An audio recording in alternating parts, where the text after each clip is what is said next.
और RBI governor की press conference कर रहे हैं वो। चलिए आपको तस्वीरें दिखाते हैं, क्या कुछ वो कह रहे हैं आपको सुनाते हैं। crores for fresh lending during 2021 will be provided to all India financial institutions, and this will consist of rupees 25,000 crore to NABARD, rupees 10,000 crore to National Housing Bank, and rupees 15,000 crore to SIDBI. The next announcement relates to enhancement of limit of maximum balance for payment banks.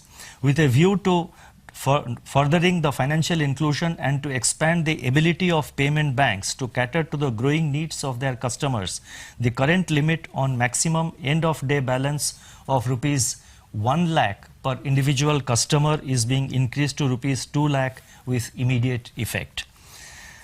Next announcement relates to ARCs, asset reconstruction companies. Asset reconstruction companies, that is ARCs, play an important role in the resolution of stressed assets. Their potential, however, is yet to be fully realized.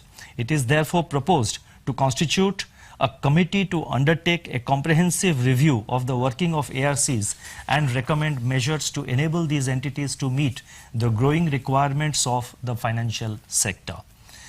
Next relates to permitting banks to on-lend through NBFCs.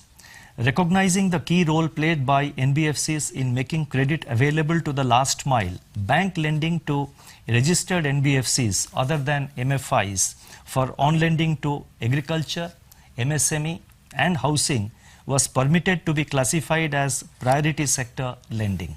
This dispensation, which was available from 13th August 2019 till March 31, 2021 is being further extended for another 6 months up to September 30, 2021.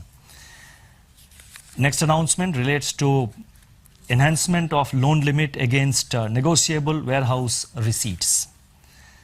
With a view to encouraging farm credit to individual farmers against pledge hypothecation of agricultural produce, it has been decided to enhance the loan limit under priority sector lending from rupees 50 lakh to rupees 75 lakh per borrower against pledge or hypothecation of agricultural produce backed by negotiable warehouse receipts as well as electronic negotiable warehouse receipts issued by warehouses registered with the Warehousing Development and Regulatory Authority.